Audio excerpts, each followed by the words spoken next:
Merhabalar. Bu videoda sizlerle birlikte görmüş olduğunuz bu kalp figürlü bandana yapımını öğreneceğiz. Bandanamızın bir kenar ucundan diğer kenar ucuna kadar ölçüsü 44 santim. Şöyle merkez noktasından uç kısmına kadar pıtırcıkları ile birlikte yaklaşık olarak 29 santim. Sadece tek pıtırcıkların ölçüsü yaklaşık olarak 3,5 santim. Bandanamızda %100 koton merserize iplik kullandım. Marka bilgisini açıklamalar kısmında yer vereceğim. Oradan da takip edebilirsiniz. Hemen dokusunu da şöyle yakından göstereyim. İpliğime uygun olacak şekilde 2,20 milim ise tığ tercih ettim. Sizler el ayarınıza ve ipliğinize göre tığ seçimini belirleyebilirsiniz. Bandananın baştan sona detaylı yapımını sizlerle paylaşıyor olacağım. Yalnız video çok uzun olacağı için 2 bölümde bunu size anlatacağım. Dilerseniz sadece tek bu videodan da bu bandananın tamamını rahatlıkla örebilirsiniz. Model kısmını anlarsanız geri kalan kısmını ve kenar kısımlarını sizler için bu videoda anlatıyor olacağım. Bandananın tamamını birebir sizle birlikte örmek istiyorum diyen arkadaşlarımız için. 4 tane kalbimizi yaptıktan sonra part 2'de kalan kalp kısımlarını da birlikte sizle yapıyor olacağız. Dilerseniz part 2 videosundan devam edebilirsiniz. İpliğimi parmağıma sardım. Öncelikle burada kalan ipliğimi de bu şekilde parmağımdan çevirdim. Çarpı işaretini gördüm. Hemen tığımı yerleştirdim. Bir ilmek aldım. Bir ilmek daha. Burada 3 tane zincir çekiyorum. 1, 2, 3. Tığımın üzerine bir ilmek alıyorum ve aynı halkanın içerisine batıp arkadan bir ilmek çıkartıyorum. Tığımda 3 ilmek varken ilk ikisini bir, diğer ikisini birlikte örerek ikili trabzan çalışıyorum. Tekrar üzerine alıyorum. Halkamın içerisine tekrar batıp ilmeğimi çıkarttım. Tığımda yine 3 ilmek varken ilk ikisini bir, diğer ikisini birlikte örerek yine ikili trabzan çalıştım. Baştaki zincirle birlikte 1, 2, 3 tane trabzan elde etmiş olduk. Hafifçe şuradaki ipliğimi şöyle çekiyorum ve birazcık halkamı kapatıyorum. 3 trabzan yaptıktan sonra 3 tane zincir çekiyorum. 1, 2, 3. Tığımın üzerine yine bir ilmek alıyorum ve halkamın içerisine batıp arkadan ilmek çıkarttım. Tığımda yine 3 ilmek varken 2 defa da çıkarak ikili trabzanımı çalışıyorum. Tekrar üzerine alıyorum. Aynı halkamın içerisine batıp yine ilmeğimi çıkartıyorum. 2 defa da çıkarak bir ikili trabzan daha. Üzerine al. Aynı halkanın içerisine batıp yine bir tane daha ikili trabzan yapıyorum. Burada da bakın 1, 2, 3 tane ikili trabzan elde etmiş olduk. Devam ediyoruz. Yine 3 zincir. 1, 2, 3. Tığımın üzerine alıyorum ve aynı halkanın içerisine batıp yine ikili trabzanlarımı örmeye başlıyorum. 1, üzerine al, halkanın içerisine bat, bir ikili trabzan daha, 2, üzerine al ve halkanın içerisine batıp bir ikili trabzan daha örüyorum. Bu şekilde yine 3 tane ikili trabzanımı tamamlamış oldum. Tekrar zincir çekiyorum. 1, 2, 3. Tığımın üzerine alıyorum ve halkamın içerisine batıp yine bir ilmek çıkartıyorum. 2 defa da çıkarak ikili trabzanımı örüyorum. Tekrar üzerine al, aynı halkanın içerisine bat, bir ikili trabzan daha, 2, üzerine al ve halka içerisine batıp bir ikili trabzan daha, 3. Bakın yine 3 tane ikili trabzan oluşturduk. Buradaki ipliğimi şöyle sıkıca çekiyorum ve burayı yuvarlak hale getiriyorum. Bakın gelin neler yaptık bakalım. Başta zincirle başladık. Bakın trabzanlarımızı yaptık. 3 ikili trabzan, arada 3 zincir, 3 ikili trabzan, 3 zincir, yine 3 trabzan, 3 zincir, 3 trabzan. Bu üçlü gruptan 1, 2, 3, 4 tane elde ettik. Bir üst sıraya başlarken yine 3 zincirle başlıyorum. 1, 2, 3. Tığımın üzerine alıyorum. Örgümü çeviriyorum. İlk gelen 3 zincirli boşluğa batıp hemen buraya bir tane ikili trabzanımı örüyorum. Tekrar üzerine alıyorum. Aynı boşluğa bir ikili trabzan daha.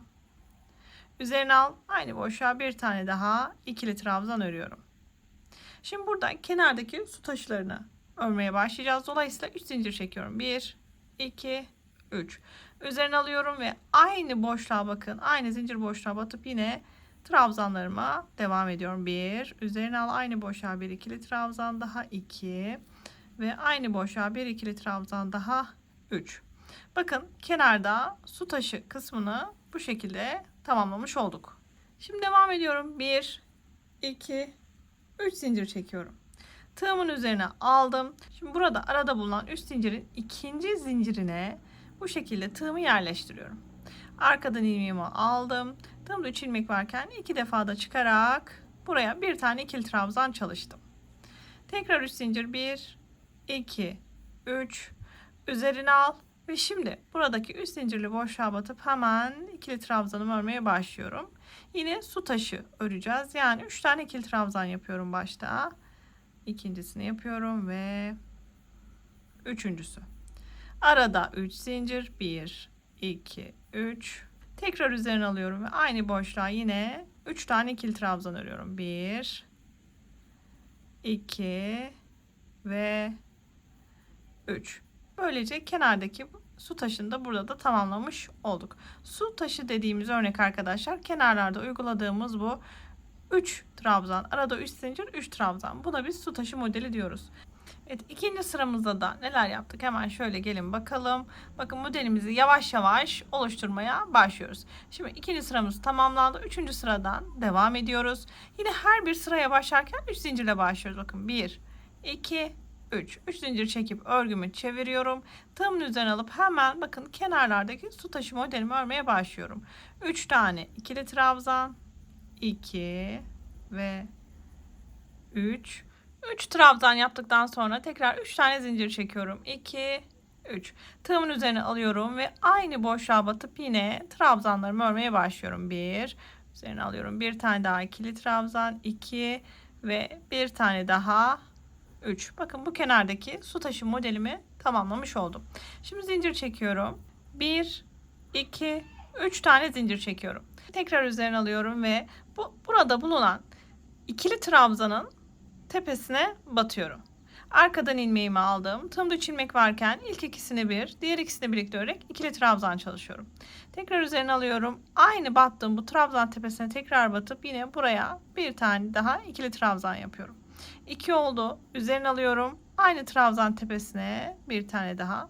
Bakın bu şekilde 6'ya tamamlayacağım. 3, devam ediyorum. 4, 5 ve 6. 6 tane ikili trabzanımı bakın buradaki trabzan tepesine tamamladım. Şimdi 3 zincir çekiyorum. 2, 3. Tığımın üzerine alıyorum ve buradaki 3 zincirli boşluğa batıp hemen trabzanlarımı örmeye başlıyorum. Bu kenardaki su taşı örneğimine de bu şekilde başlamış oldum. 1, devam ediyorum. İkinci ikili trabzanım. Üzerine alıyorum ve şimdi üçüncü ikili trabzanımı tamamladım. Arada 3 zincir, 1, 2, 3. Üzerine al ve aynı boşluğa yine 3 tane ikili trabzan ör. 1, 2 ve 3. Bakın böylece 3. sıramı da tamamlamış oldum. 4. sıradan devam ediyoruz. Hemen yine 3 tane zincir çekiyorum. 1, 2, 3. Örgümü çeviriyorum. Tığımın üzerine aldım ve 3 zincirli boşluğa batıp hemen ikili trabzanlarımı örmeye başlıyorum. 1, 2 ve 3. Arada 3 zincir, 1, 2, 3. Üzerine al. Aynı boşluğa yine 3 tane ikili trabzan. 1, 2 ve 3. Şimdi 3 zincir çekiyorum. 1, 2, 3. Tığımın üzerine bir ilmek alıyorum. Bakın burada ilk trabzanımı, alttaki ilk trabzanımı bulup bu ilk trabzanımın tepesine batıyorum. Arkadan ilmeğimi aldım. Yine tığımda 3 ilmek varken 2 defa da çıkarak ikili trabzanımı örüyorum. Tekrar üzerine al. Aynı trabzan tepesine batıp yine bir tane ikili trabzan yapıyorum. Bakın aynı boşluğa 2 tane ikili trabzan çalışmış olduk. Tığımın üzerine alıyorum. Bir sonraki trabzan tepesine bir ikili trabzan. Üzerine al. Bir sonrakine bir ikili trabzan. Üzerine al. Bir sonraki trabzan tepesine bir ikili trabzan. Bakın kaç tane yaptık. Çift battıktan sonra 1, 2, 3. Üzerine al. Bir sonraki trabzan tepesine bir ikili trabzan daha. 4 oldu. Şimdi üzerine alıyorum. En son kalan trabzan tepesine çift batacağım. Yani 2 tane ikili trabzan birden yapıyorum. Dolayısıyla başta ve sonda aynı trabzan tepesine ikişer tane yapmış olduk. Ortada ise 1, 2, 3, 4 tane tek ikili trabzan yaptık. Toplamda ise 1, 2, 3, 4, 5, 6, 7, 8 tane ikili trabzan çalışmış olduk. Devam ediyorum. 3 zincir, 1, 2, 3. Tığımın üzerine alıyorum ve bir sonraki 3 zincirli boşluğa batıp hemen ikili trabzanlarımı örmeye başlıyorum. 3 tane ikili trabzan örüyorum. 2, 3. Arada 3 zincir. Üzerine al. Aynı boşluğa yine 3 tane ikili trabzan. 1, 2 ve 3. Bakın böylece 4. sıramı da tamamlamış oluyorum. Burada ilk kalbimiz hafiften belirginleşmeye başladı. Şimdi bu sırada kalbimizin üst kısımlarını yaparak ilk kalbimizi tamamlayacağız. Ben bir üst sıraya geçerken 3 zincirle başlıyorum. Örgümü çeviriyorum. Tığımın üzerine alıp hemen ilk 3 zinciri boşluğa batıp buraya trabzanlarımı örmeye başlıyorum. 3 tane ikili trabzan örüyorum. 2 3 arada 3 zincir, 2 3 üzerine al. Aynı boşluğa yine 3 tane ikili trabzan. 1 2 ve 3. Bakın yandaki su taşı örneğimi böylece oluşturmuş oldum. Kenarda su taşı örneğimi bitirdikten sonra şimdi 3 zincir 1 2 3 tığımın üzerine alıyorum ve burada bakın 3 zincirli kısım var. Bu 3 zincirimizin ikinci zincirine batıyorum. Arkadan ilmeğimi çıkardım. Tığımda 3 ilmek varken ilk ikisini bir, diğer ikisini birlikte örerek buraya bir tane ikili trabzan çalıştım. Tekrardan 3 zincir 1 2 3 tığımın üzerine alıyorum. Şimdi buraya dikkat. Bakın buradaki 8 tane trabzanımızı toparlayacağız. 2 defada toparlayıp kalbimizin üst kısmını çalışacağız. Dolayısıyla bakın tığımın üzerine bir ilmek aldıktan sonra ilk gelen trabzan tepesine batıyorum. Arkadan ilmeğimi aldım. Tığımda 3 ilmeğim varken ilk ikisini örüyorum. Kalan ikisini tutuyorum. Tekrar üzerine aldım. Bir sonraki trabzan tepesine batıp ilmek çıkarttım. Tığımda 4 ilmek var. İlk ikisini ördüm. Kalan 3'ü tuttum. Üzerine al. Bir sonraki trabzan tepesine batıp ilmeğimi çıkarttım. Tığımda 5 ilmeğim var. İlk ikisini ördüm. Kalan 4'ü tuttum. Üzerine alıyorum. Bir sonraki trabzan tepesine batıp yine bir ilmek çıkarttım. Tığımda 6 ilmek var.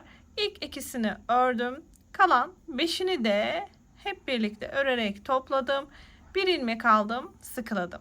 Şimdi arada 5 zincir. 1 2 3 4 5 üzerine aldım ve bir sonraki gelen trabzan tepesine batıp ilmek çıkarttım. Tığımda 3 ilmek var. İlk ikisini ördüm. Kalan ikisini tuttum. Üzerine aldım. Bir sonraki trabzan tepesine batıp ilmek çıkarttım. 4 ilmek var. İlk ikisini ördüm. Kalan 3'ü tuttum. Üzerine al. Bir sonraki trabzan tepesinden de bir ilmek çıkart. Tığımda 5 ilmek var. İlk ikisini ördüm. Kalan 4'ü tuttum. Üzerine aldım ve en son trabzan tepesine batıp yine ilmek çıkarttım. Tığımda 6 ilmek var. İlk ikisini ördüm. Kalan 5'ini de birlikte örüp topladım. En son bir ilmek ve sıkıladım. Bakın kalbimizi bu şekilde tamamlamış olduk. Şimdi 3 zincir 1 2 3 tığımın üzerine aldım ve alttaki 3 zincirimizin ikinci zincirine batıyorum. Arkadan ilmeğimi aldım. Tığımda 3 ilmek varken ilk ikisini bir, diğer ikisini birlikte örerek ikili trabzan çalıştım. Tekrar 3 zincir 1 2 3 üzerine aldım ve 3 zincirli boşluğa batıp hemen trabzanlarımı örmeye başlıyorum. 1 2 3 arada 3 zincir 1 2 3 üzerine alıyorum ve aynı boşluğa yine 3 tane ikili trabzan 1 2 ve 3. Bakın böylece bu sıramı da tamamlamış oldum ve kalbimizi hazırlamış olduk. Şimdi bir kalp 3 sıradan oluşuyor. Bakın 1 2 3 yaptığımız buradaki ikili trabzanlarda bir sonraki kalplerimiz için burada iskelet görevi teşkil edecek. Şimdi bir üst sırada buradaki ikili trabzanları da kalbimizin ilk sırasını yapmış olacağız. Dolayısıyla bir sonraki sıralarda 2 tane kalbimizi elde etmiş olacağız. Dilerseniz hemen devam edelim. 3 zincirle başlıyorum. 1 2 3 örgümü çeviriyorum. Tığımın üzerine aldım. 3 zincirli boşluğa batıp hemen bir tane ikili trabzanımı örüyorum. Devam. 2 3 3 trabzan yaptım. Arada 3 zincir. Üzerine al ve aynı boşluğa yine 3 tane ikili trabzan. 1 2 3 Şimdi 3 tane zincir çekiyorum. 1 2 3 tığımın üzerine alıyorum ve alttaki ikili trabzan tepesine batıyorum. Arkadan ilmeğimi aldım. Tığımda 3 ilmek var. 2 defa da çıkarak ikili trabzan çalıştım. Üzerine alıyorum. Aynı trabzan tepesine yine devam ediyorum ikili trabzanlarımı örmeye. Bakın 6 tane yapacağız. Devam ediyorum. 3 bakın üzerine alıyorum. Aynı tepeye batıyorum. 4, devam. Çünkü kalbimizin alt kısmını yapıyoruz burada. 5 ve bakın 6. 6 tane trabzanımızı yaptık. Devam ediyorum. 1, 2, 3 zincir. Şimdi 3 zincir çektikten sonra alttaki kalbimizin ortasına yaptığımız 5 zincirli kısım vardı. Buranın ortasına batıyorum. Arkadan ilmeğimi çıkarttım. Tığımda 2 ilmek varken ikisini birlikte örerek sık iğne yaptım. Tekrar 3 zincir. 1, 2, 3. Tığımın üzerine alıyorum. Ve yine bakın buradaki ikili trabzanımın tepesine batıp hemen trabzanlarımı örmeye başlıyorum. Yine buraya 6 tane ikili trabzan çalışıyoruz. Bakın aynı tepeye batıyorum. 2, 3, 4, 5 ve 6. Devam. 3 zincir, 2, 3 üzerine al ve şimdi bakın 3 zincirli boşluğa batıp kenardaki su taşı örneğimize başlıyoruz. 3 tane trabzan örüyorum. 2, 3. Arada 3 zincir, 2, 3 üzerine al. Aynı 3 zincirli boşluğa yine 3 tane trabzan ör. 1, 2 ve 3. Bakın böylece bu sıramı da tamamlamış oldum. Bir üst sıradan devam ediyoruz. Üst zincir çekiyoruz. 1, 2, 3. Tığımın üzerine aldım ve üst zincirli boşluğa batıp hemen trabzanlarımı örmeye başlıyorum. 3 tane trabzan örüyoruz. 2, 3. Arada 3 zincir. 1, 2, 3. Üzerine al. Aynı boşluğa yine 3 tane ikili trabzan. 1, 2, 3. Şimdi 3 zincir. 1, 2, 3. Bakın ne yapıyoruz şimdi? 6 olan trabzanımızı 8'e çıkartacağız. Tığımızın üzerine aldık ve hemen bakın alttaki ilk trabzan tepesine batıp buraya bir ikili trabzan yapıyorum. Hatırlayalım, başta ve sonda 2 tane ikili trabzan olması gerekiyordu. Üzerine alıyoruz ve aynı trabzan tepesine bir ikili trabzan daha. Devam ediyorum. Tığımın üzerine aldım. Şimdi 4 tane tek trabzan yapacağım. Bakın bir sonraki trabzan tepesine bir tane daha, 2, 3, 4 tane ikili trabzanımı ördüm. Üzerine alıyorum. Şimdi son trabzan tepesine de çift batıyorum. Yani 2 tane ikili trabzan birden yapıyorum son tepeye. Bakın burada da 8'e çıkmış oldum. 2, 4, 6, 8. Şimdi burada trabzanlarımızı tamamladıktan sonra 5 zincir çekiyoruz. 1, 2, 3, 4, 5. Çünkü bakın iki kalp arasını biraz açık olması lazım. Dolayısıyla 5 zincir çektik. Tığımın üzerine aldım ve hemen bakın bir sonraki gelen trabzan grubunun ilk trabzan tepesine batıp buraya ikili trabzanımı örüyorum. Üzerine aldım. Aynı trabzan tepesine bir ikili trabzan daha. Hatırlayalım, başta ve sonda çift batıyorduk. Üzerine aldım. Şimdi bir sonraki trabzan tepesine tek bir tane devam. Bir sonrakine yine tek 2 devam. Bir sonrakine yine tek 3 ve bir sonrakine yine tek ikili trabzan. Bakın 4'e tamamladık arttırmadan sonra. Şimdi sonuncu trabzan tepesine yine çift batacağız. Üzerine aldım ve son trabzan tepesine batıp ikili trabzanımı örmeye başlıyorum. Aynı tepeye bir ikili trabzan daha. Dolayısıyla bakın burada da 8 ikili trabzana çıkmış olduk. Arada 3 zincir, üzerine al ve bir sonraki üst zincirli boşluğa batıp hemen su taşı örneğini burada örmeye başlıyorum. 3 tane trabzan yapıyorum. Arada 3 zincir, üzerine al, aynı boşluğa yine 3 tane ikili trabzan. 1, 2, 3. Bakın bu sıramı da böylece tamamlamış oldum. Şimdi bir üst sırada kalplerimizi tamamlayacağız. Aynı zamanda dikkat. Bakın bir sonraki kısımda ilk kalbimizi başlarkenki iskeletimizi yapacağız. Dolayısıyla burada ikili trabzanlarımızı da bir yandan yapacağız. 1, 2, 3 tane ikili trabzan çalışacağız ki bir sonraki sırada kalbimize zemin oluşsun. Hemen devam ediyoruz. 3 tane zincir çekiyorum. 1, 2, 3. Örgümü çeviriyorum. Tığımın üzerine aldım ve üst zincirli boşluğa batıp hemen ikili trabzanlarımı örmeye başlıyorum. 1, 2, 3. Arada 3 zincir. Üzerine al. Aynı boşluğa yine 3 tane ikili trabzan. 1 2 3. 3 tane zincir çekiyorum. 1 2 3. Şimdi bakın, ilk kalbimizin iskeletini oluşturmak için tığımın üzerine aldım ve altta bulunan 3 zincirimin ikinci zincirin tepesine batıyorum. Arkadan ilmeğimi aldım. Tığımda 3 ilmek varken 2 defa da çıkarak ikili trabzanımı çalıştım.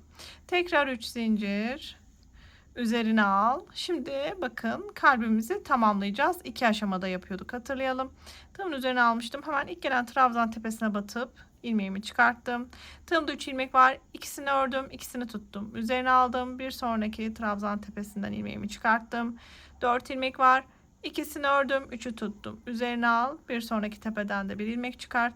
Tığımda 5 ilmek var. İkisini ördüm, 4'ü tuttum. Üzerine al. Bir sonraki trabzan tepesinden de bir ilmek çıkardım. 6 ilmeğim var. İkisini ördüm. Kalan 5'ini de birlikte örüp bir ilmekle sıkıladım. Şimdi 5 zincir. 1 2 3 4 5. Tekrar üzerine al ve bir sonraki gelen trabzan tepesine batıp ilmeğimi çıkarttım. Tığımda 3 ilmek var. İkisini ördüm, ikisini tuttum. Üzerine aldım. Bir sonraki trabzan tepesinden de ilmeğimi çıkardım. 4 ilmek var. İkisini ördüm, 3'ü tuttum. Üzerine aldım. Bir sonraki trabzan tepesinden de ilmeğimi çıkardım. 5 ilmek var. İkisini ördüm, 4'ü tuttum. Üzerine al. Bir sonraki trabzan tepesine batıp yine ilmeğini çıkart. Bakın, 6 ilmeğim var. İkisini ördüm. Kalan 5'ini de birlikte örüp bir ilmekle hepsini topladım. Şimdi devam ediyoruz. 1 2 3 zincir. Tığımın üzerine aldım. Şimdi bakın, altta 5 zincirimiz vardı. Bunun 3. zincirine, yani tam ortasına batıyorum. Arkadan ilmeğimi aldım. Tığımda 3 ilmek varken 2 defa da çıkarak ikili trabzan çalıştım.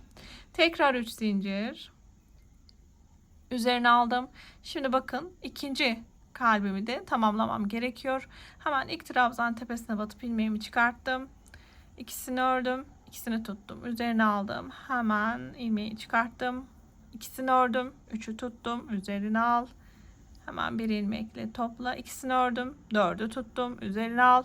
Ve bir sonraki trabzan tepesine ilmeğimi çıkarttım.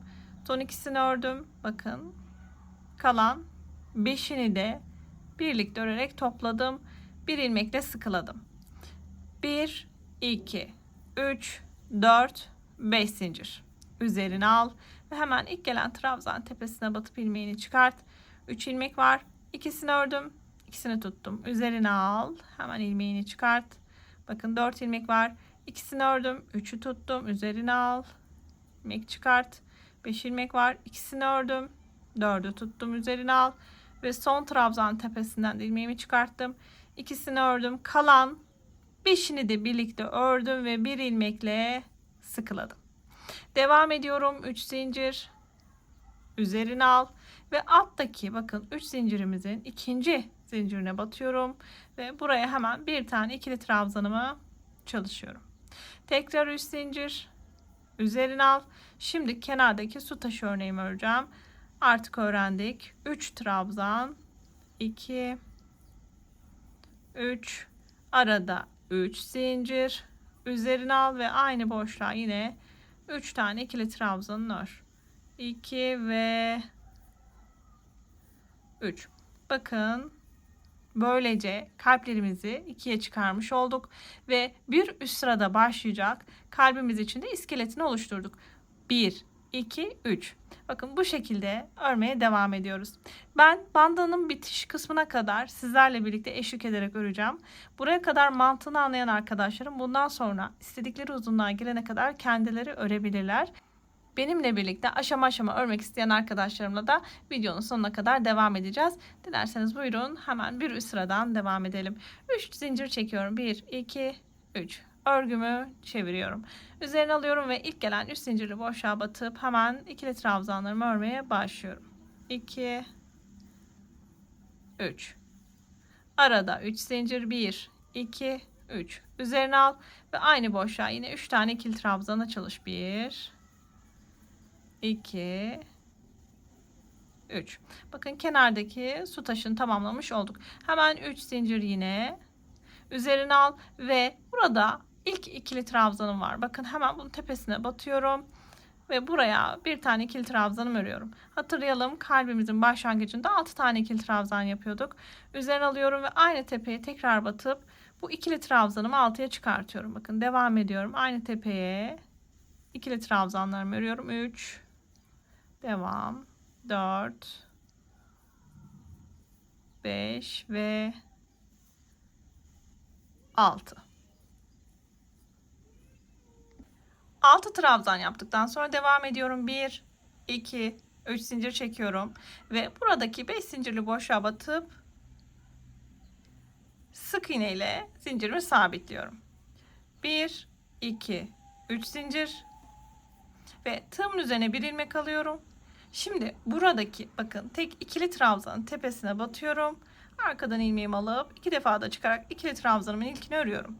Üzerine alıyorum. Aynı tepe boşluğuna tekrar batıp ikili trabzanlarıma devam ediyorum. Kalbimizin alt kısmını yapacağımız için yine buraya 6 tane trabzan öreceğiz. 3, devam. 4, 5 ve 6. Bakın 6 tane ikili trabzanımı buradaki trabzan tepesine tamamladım. 1, 2, 3 zincir ve bir sonraki 5 zincirli boşluğa batıp sık iğne ile sabitliyorum. 1, 2, 3 zincir üzerine alıyorum ve hemen burada yine tek gördüğüm ikili trabzan tepesine batıp ilk trabzanımı örüyorum. Üzerine alıyorum. Aynı trabzan tepesine bir trabzan daha. Bakın toplamda 6 tane ikili trabzan olana kadar tepeye aynı ilmeği trabzanlarımı örmeye devam ediyorum. 4, devam. 5 ve 6. 6 tane ikili trabzanımızı tamamladık.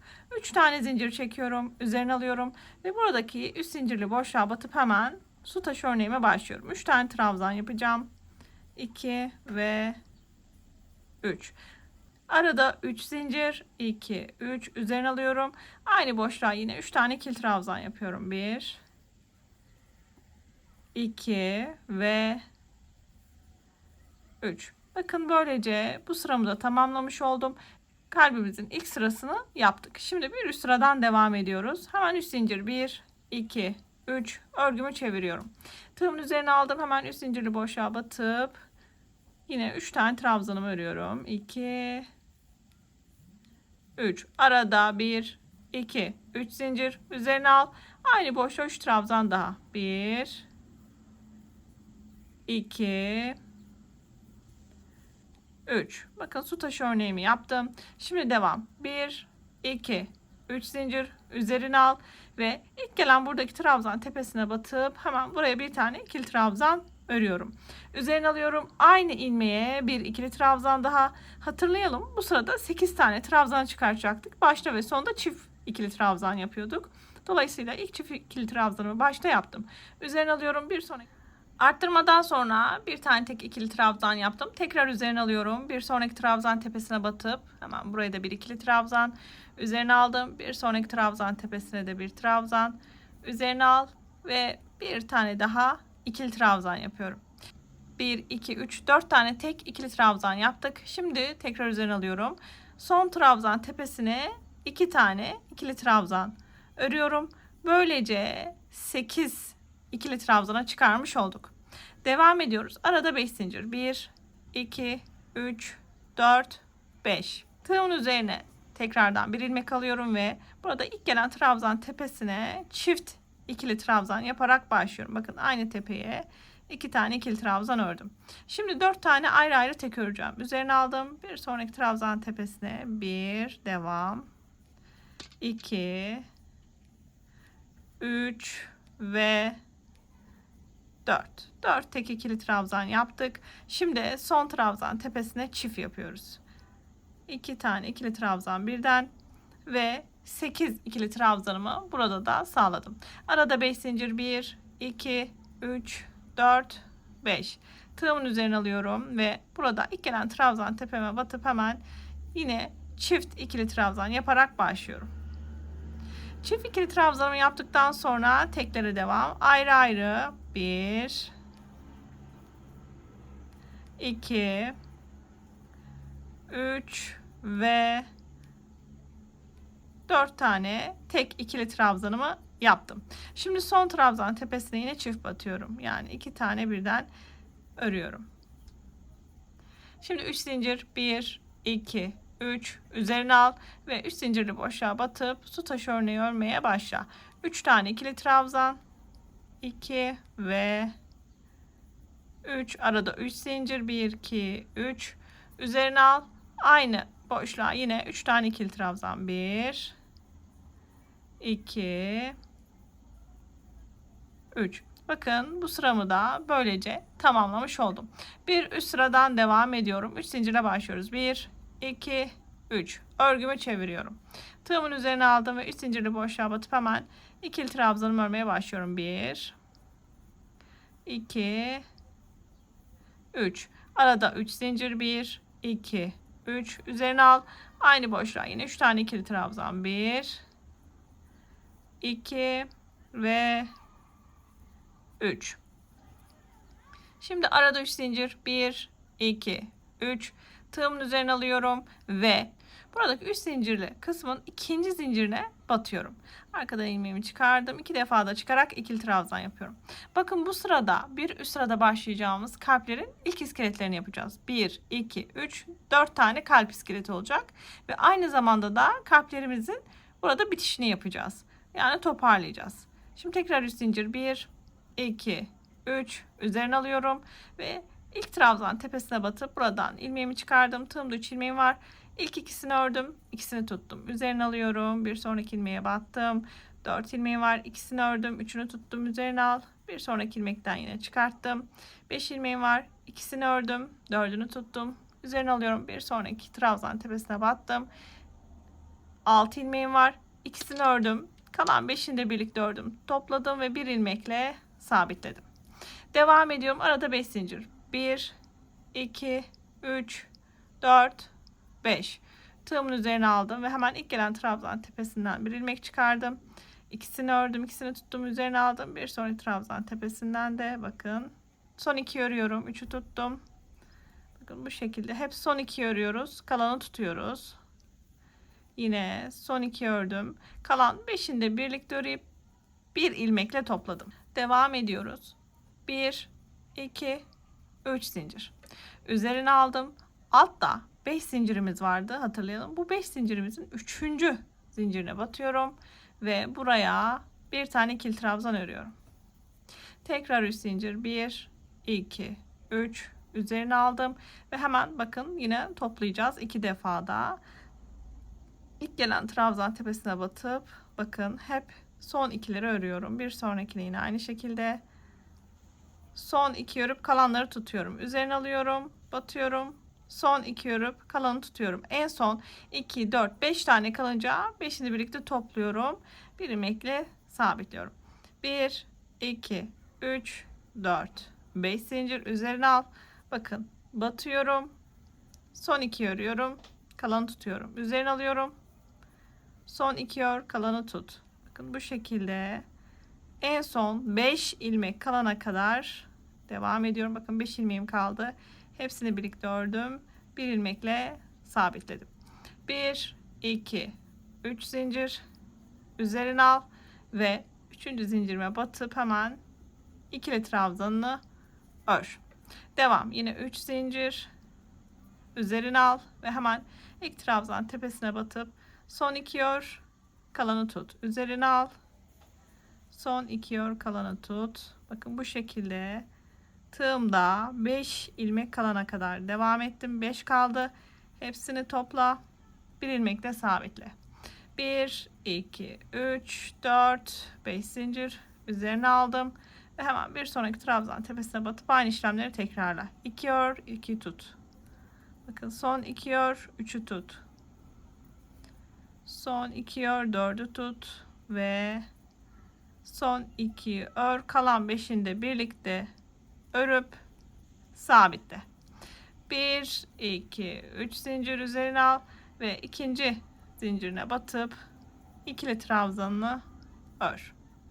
1 2 3 zincir üzerine al. 3 zincirli boşluğa hemen trabzan gruplarını örmeye başla. Su taşını örüyoruz. 3 trabzan, 2 ve 3. Arada 3 zincir, 1, 2, 3. Üzerine al. Aynı boşluğa 3 trabzan daha. 1, 2 ve 3. Bakın bu sıramı da bitirmiş oldum. 1, 2, 3 tane kalbim hazır olmuş oldu. Bir üst sıralar içinde 1, 2, 3, 4 tane kalp için iskeletimiz hazır olmuş oldu. Devam ediyoruz bir üst sıradan. 3 zincirle başlıyoruz. 2, 3. Örgümü çeviriyorum. Tığımın üzerine aldım ve ilk 3 zincirli boşluğa batıp trabzanlarımı örmeye başlıyorum. Artık öğrendik. Kenarlarda hep 3 trabzan, arada 3 zincir ve yine bakın bu 3 trabzan grubumu örüyorum. 2 ve 3. Devam. 1, 2, 3 zincir. Bakın ikili trabzanım var. Tek hemen üzerine alıp bu trabzanın tepesine 6 tane ikili trabzan örüyorum. 1, 2, 3, 4, 5 ve 6. 1, 2, 3 zincir ve buradaki 5 zincirli boşluğa batıp sık iğne ile sabitle. 1, 2, 3 zincir üzerine al ve hemen bakın bir sonraki gelen ikili trabzan tepesine batıp yine 6 tane ikili trabzanı veriyorum. 1, 2, 3, 4, 5 ve 6. Devam ediyorum. 1, 2, 3 zincir ve 5 zincirli boşluğa batıp sık iğne ile sabitle. Devam. 1, 2, 3 zincir üzerine al. Şimdi ikili trabzan tepesine batıp hemen 6 tane ikili trabzanı veriyorum. 1, 2, 3, 4, 5 ve 6. Devam. 1, 2, 3 zincir ve 5 zincirli bakın buradaki boşluğa batıp sık iğne ile sabitliyorum. 1, 2, 3 zincir üzerine al ve ikili trabzanın tepesine batıp yine 6 tane ikili trabzanımı örüyorum. 2, 3, 4, 5 ve 6. Şimdi yine 3 zincir 1, 2, 3. Tığımın üzerine alıyorum. 3 zincirli boşluğa batıp hemen ikili trabzanımı örüyorum. 3 tane trabzan örüyoruz. 2, 3. Arada 3 zincir. Üzerine al. Aynı boşluğa yine 3 tane ikili trabzan. 1, 2, 3. Bakın bu sıramı da böylece tamamlamış oldum. Üst sıradan devam ediyoruz. Her üst sıralara başlarken 3 zincir çekiyoruz. Artık öğrendik. Örgümüzü çeviriyoruz. Tığımın üzerine aldım ve hemen su taşı örneğimi yapmaya başlıyorum. Kenarlarda hep 3 trabzan. Ve arada 3 zincir. Yine 3 tane ikili trabzanı aynı boşluğa örüyorum.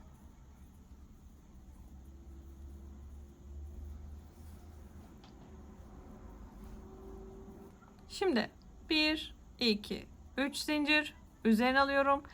İlk gelen trabzan tepesine batıp buraya çift trabzan yapıyoruz. Başta ve sonda çift yapıyorduk, hatırlayalım. Üzerine aldım. Şimdi aradakiler hep tek bir tane. 4 tane olacak. 1, 2, 3, 4. Şimdi son trabzan tepesine yine çift batıyorum. 1, 2 ve toplamda bakın 8 trabzana çıkarmış olduk. İki kalp arasında bu kısımlarda 5 zincir vardı. 1, 2, 3, 4, 5 zincir. Üzerine alıyorum ve ilk gelen trabzan tepesine batıp hemen çift trabzanımı örüyorum. 1, aynı ilmeğe bir tane daha trabzan. 2. Arada 4 tek ikili trabzan öreceğim. 1 2 3 ve 4. Şimdi son trabzan tepesine yine çift ikili trabzan yapıyorum. 1 2. 2 kalp arasında 5 zincirim olacağı için yine 5 zincir. 1 2 3 4 5 üzerine alıyorum ve ilk gelen trabzan tepesine çift yapıyorum. 1 2 üzerine al ve bir sonraki trabzan tepesine tek. 1 devam. 2 bakın tekrar örüyorum. 3 ve 4. Arada 4 tane ayrı ayrı tek ikili trabzan yaptık. Son trabzan tepesine çift. Yani 2 tane ikili trabzan birden yapıyorum.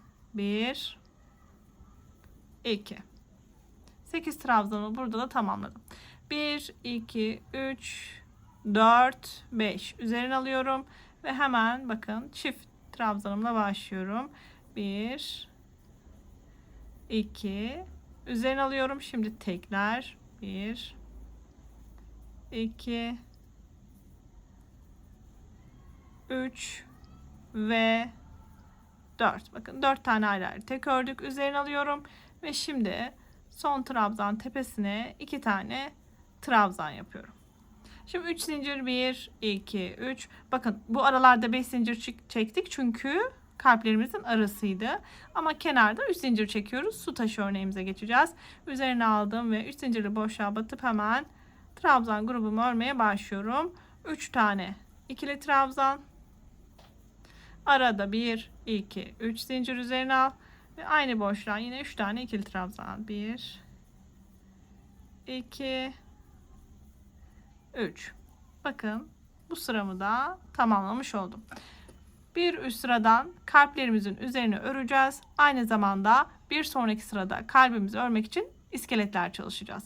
Bakın iskeletleri buraya 1 2 3 4 5 iskelet yapacağız. Ve aynı zamanda kalplerimizi tamamlayacağız. Hadi gelin başlayalım. 3 zincirle başlıyorum. 1 2 3. Örgümü çevirdim. Tığımın üzerine alıyorum ve hemen su taşıma başlıyorum. 3 tane ikili trabzan. 2 3. Arada 1 2 3 zincir üzerine al ve aynı yere 3 ikili trabzan daha. 1 2 3. Şimdi devam. 1 2 3 zincir üzerine al ve burada 3 zincirimizin ikinci zincirine batıyoruz. Hemen buraya bir tane ikili trabzan yapıyoruz.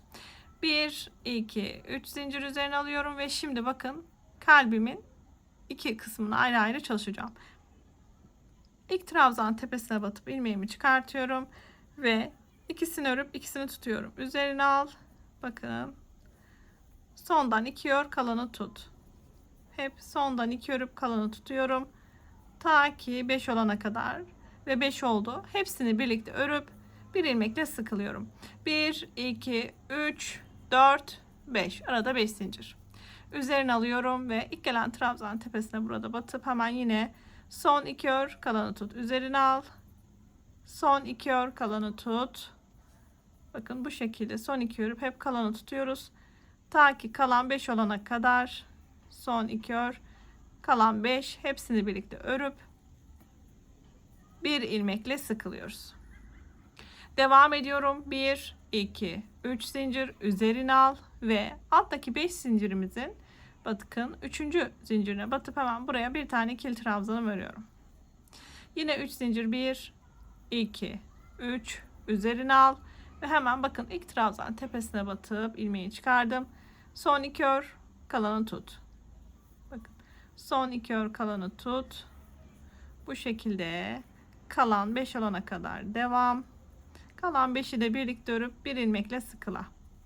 1 2 3 4 5 zincir üzerine al ve hemen ilk gelen trabzan tepesine bat. Son 2 ör, kalanı tut.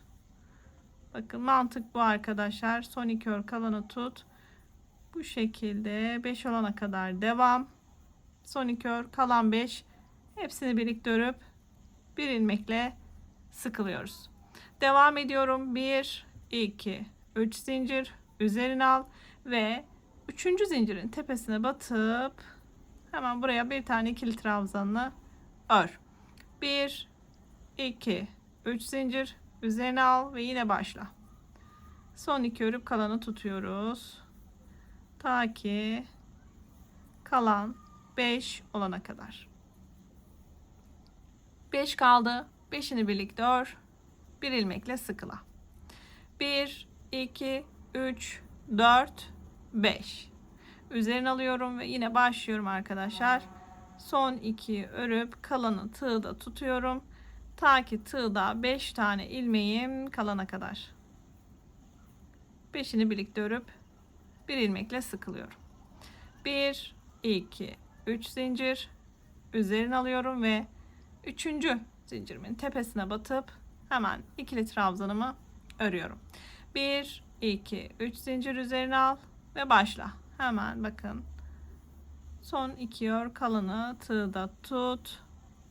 Ta ki tığımda 5 ilmek olana kadar. Son 2 ördüm. Kalan 5. Hepsini birlikte ördüm. Bir ilmekle sıkıladım. 1, 2, 3, 4, 5 zincir üzerine al ve hemen bakın yine aynı işleme başla. Son 2 örüp kalanları tığımda tutuyorum. Ve tığımda 5 ilmek kaldı. 5'ini birlikte örüp bir ilmekle sıkıla ve 1, 2, 3 zincir. 3 zincir şimdi üzerine alıyorum ve buradaki 3 zincirimizin 2. zincirine batıp ikili trabzanımı örüyorum. Tekrar 1, 2, 3 zincir üzerine al ve şimdi 3 zincirli boşluğa batıp su taşı örneğimi örüyorum.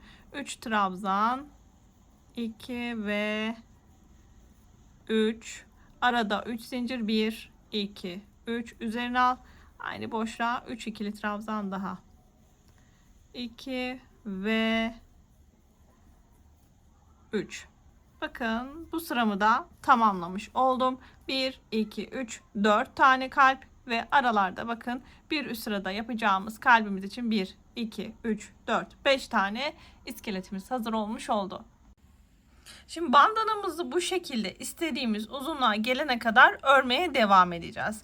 Örgü mantığını anlayan arkadaşlarım kendileri devam edebilirler. Eğer karıştırıyorsanız bakın hangi sıradaysanız videoyu birazcık geriye alıp oradaki yaptığımız aşamayı yapıp devam edebilirsiniz.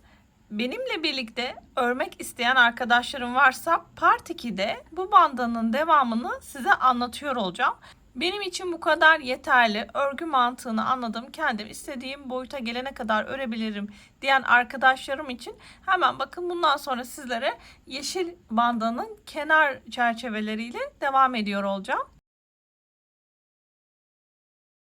İstediğim uzunluğa gelene kadar bakın bu şekilde kalpleri örmeye devam ettim. Toplamda gelin bakalım son sıramızda kaç adet kalbimiz var? 1, 2, 3, 4, 5, 6, 7, 8. 8 tane kalbimi örmüş oldum. Bu noktada kenarlarını geçmeden bir kenardan diğer kenara kadar uzunluğu 43 santim.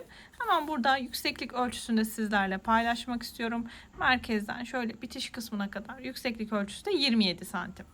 Şimdi bandanamızın kenarlarıyla devam edeceğiz. Bakın şu noktada bitirmiştim.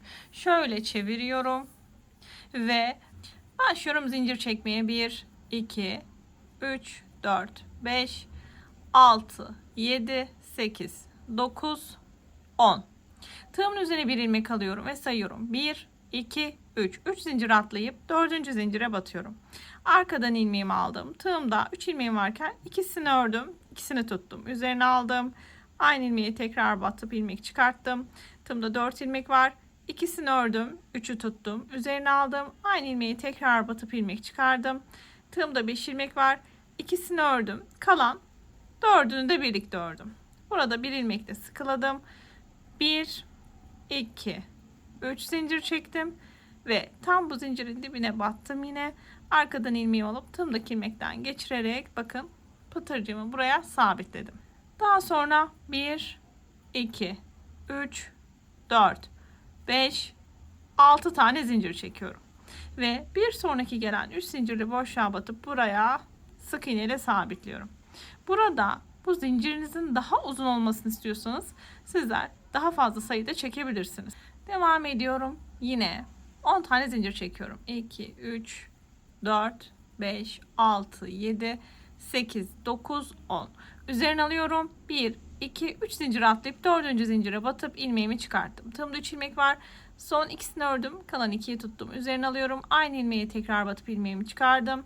Son 2 ördüm. Kalan 3'ü tuttum. Üzerine aldım. Aynı ilmeğe tekrar batıp ilmeğimi çıkardım. Tığımda 5 ilmeğim var. Son 2 ördüm. Kalan 4'ünü de birlikte ördüm. Topladım. Bir ilmekle sıkıladım. 1, 2, 3 zincir çektim. Ve aynı zincire batıp arkadan ilmeğimi alıp ilmek kaydırmayla pıtırcığımı oluşturdum. 1, 2, 3, 4, 5, 6 zincir çekiyorum. Ve bir sonraki gelen 3 zincirli boşluğa batıp sık iğne ile sabitliyorum. Bakın ikinci pıtırcığımı da yapmış oldum. Şöyle elinize de hafiften form verebilirsiniz. Pıtırcıklarınızın daha dolgun görünmesini istiyorsanız tığınızda kalan son ilmek sayılarını arttırabilirsiniz. Devam. Bakın yine 10 zincirle başlıyorum.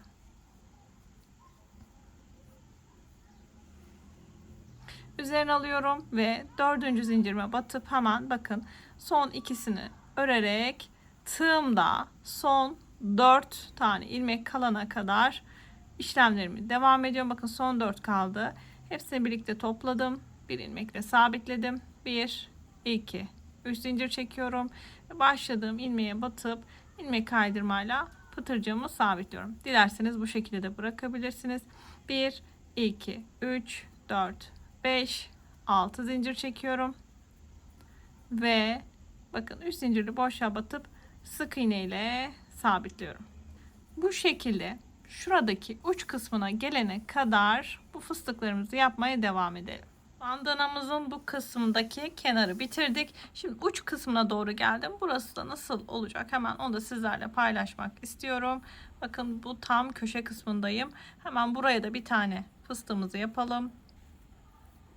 7, 8, 9, 10 üzerine alıyorum. 1, 2, 3, 4. zincirime batıp bakın bu şekilde tığımda son 4 ilmek kalana kadar devam. 4 kaldı. Hepsini birlikte topladım. İlmekle sabitledim. 1, 2, 3 ve aynı zincire batıp ilmek kaydırmayla tamamla. 1, 2, 3, 4, 5, 6 zincir. Şimdi dikkat. Bakın. Tam şuraya batıyorum. Şu noktaya battım. Arkadan ilmeğimi aldım. Sık iğne ile sabitledim. Şimdi tekrar başlıyorum. 10 zincir. 1, 2, 3, 4, 5, 6, 7, 8, 9, 10. Üzerine aldım. 1, 2, 3, 4. zincirime battım ve başlıyorum fıstık yapmaya. Tığımda 4 ilmeğim kalana kadar son ikileri çıktım. 4 kaldı. Hepsini birlikte ördüm. Sabitledim. 1, 2, 3 zincir ve aynı zincire batıp ilmek kaydırmayla tamamla. 1, 2, 3, 4, 5, 6 zincir. Şimdi dikkat. Bakın şuraya batıyorum. Şuradaki 3 zincirli boşluğa battım. Sık iğne ile sabitledim. Bakın alt köşe kısmını bu şekilde yapıyoruz. Yani burada tek fark aslında şu noktaya batmamız oldu. Şimdi bu kenara aynen devam. Bakın aynı şekilde 10 tane zincir çekiyorum. Fıstığımı yapıyorum. Ve daha sonra yine 6 zincirle sık iğne ile sabitliyorum. Bakın burada bu zincir boşluklarına yaparak en sonuna kadar bu kenarı da tamamlayalım. Bandanamızın iki kenarını da tamamıyla bitirdim. Diğer köşemde de bakın son kısma kadar geldim. Şimdi buraya dikkat. Bağcıklarını örmeye başlayacağız ama şu kısımlara sık iğneler yapacağım. İlk trabzan tepesine batıp buraya bir sık iğne, yanındaki trabzan tepesine de bir sık iğne ve son trabzan tepesine de bir sık iğne yaptım. Şimdi bir tane de buradaki zincir boşluğuna batıp bir tane de buraya sık iğne yapıyorum. Şimdi başlıyorum zincir çekmeye. Bandanızın bağcık kısmının ne kadar uzunlukta olmasını istiyorsanız o sayıda zincir çekebilirsiniz. Ben 51 tane zincir çekeceğim. 51 adet zincirimi çektim. Şimdi ilk zincirimi atlayıp ikinci zincirime batıp hemen buraya bir tane sık iğne yapıyorum. Bir sonraki zincirime bir sık iğne daha. Bu şekilde zincirimin sonuna kadar her bir zincire sık iğne yaparak sıra sonuna kadar örmeye devam ediyoruz. Zincirimin sonuna kadar bakın sık iğnelerimi tamamladım. Şimdi hemen şuradaki boşluğa batıyorum ve buraya da bir tane sık iğne yaparak bağcımı buraya sabitliyorum. Şimdi başlıyorum buradaki trabzan tepelerine birer tane sık iğne yapmaya.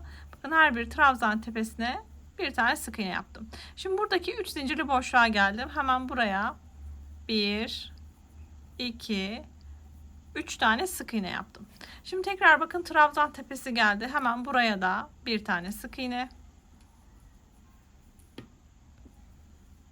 Daha sonra buradaki 3 zincirli boşluğa da 3 tane sık iğne. 1 2 3. Bakın şuradaki şuraya da bir tane sık iğne. Bunların kesişim noktasında şu kısma da birer tane sık iğne yapıyoruz.